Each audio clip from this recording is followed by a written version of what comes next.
औज़ु बिल्लाहि मिनश शैतानिर रजीम बिस्मिल्लाहिर रहमानिर रहीम।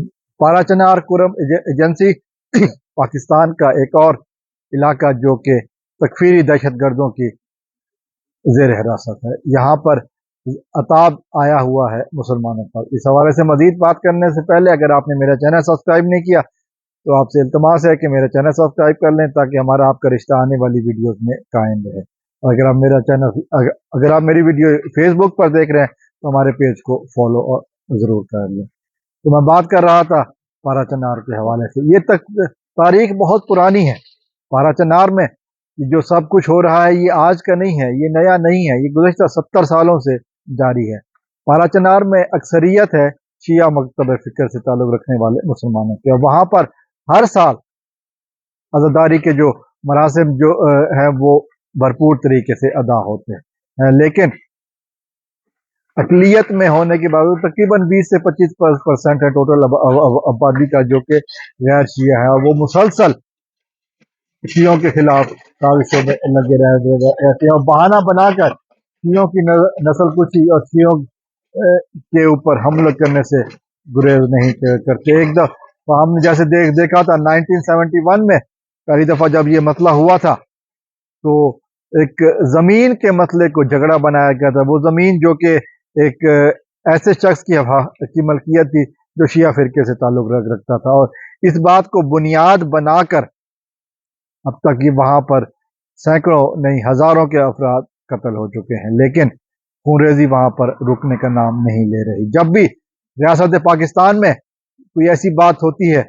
जहाँ पर आपस में इत्तेफाक की ज़रूरत होती है, पाराचनार, कुरम एजेंसी और इन इलाकों में दहशतगर्दी शुरू की जाती है। कुछ दिन पहले हमने देखा कि यूँ कहूँ कि मई के महीने में वहाँ पर स्कूल के उस्तादों को शहीद किया गया। स्कूल में घुसकर 7 उस्तादा कराम को शहीद किया गया। वो सब का सब शिया मकतब फ़िक्र से ताल्लुक़ रखते थे। ये बात भी हर कोई जानता है, कोई ढकी छुपी बात नहीं है।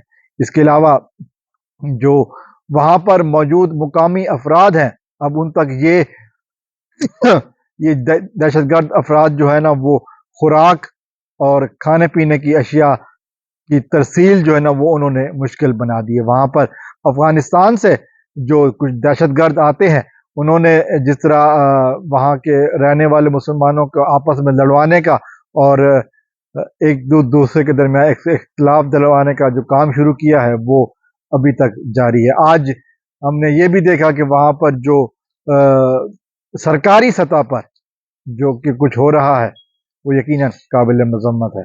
जो लोग इस दहशतगर्दी की भेंट चल रहे हैं, यकीनन मजलूम ख़ानदान उनका तो कोई पुरसान हाल नहीं है, लेकिन जो लोग वहाँ पर हैं उनको हर वक्त अपनी लाइफ ज़िंदगी का ख़तरा है, और उनका कसूर सिर्फ़ और सिर्फ यही है कि वो शिया फ़िरके से ताल्लुक़ रखते हैं।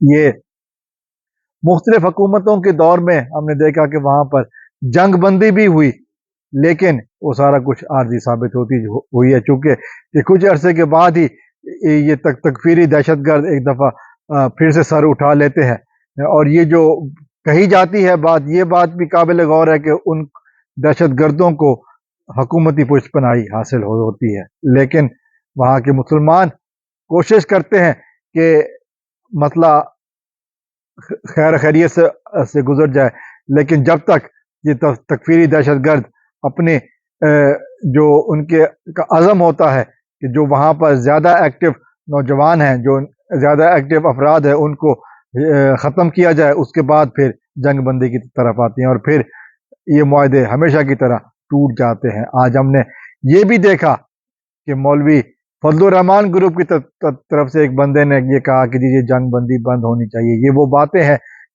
जिसको पाकिस्तान का मीडिया नहीं दिखा रहा। ये ज़रूरत इस अमर की है कि इस वाक़यात को पूरी तरीके से हाईलाइट किया जाए, लोगों के सामने लाया जाए, ताकि बेगुनाह अफराद का खून जो नाहक बहाया जा रहा है उसको बंद किया जाए और सिलसिले को ब्रेक लगाई जा सके। इस वक्त अरबाब इख्तियार से यही बात की जा सकती है कि मजलूमों के खून की बोली लगाना बंद कीजिए, ताकि पाकिस्तान में अमन कायम हो सके, और इस खित्ते में अमन कायम होना بہت ضروری ہے۔ السلام علیکم ورحمۃ اللہ۔ پاکستان زندہ باد۔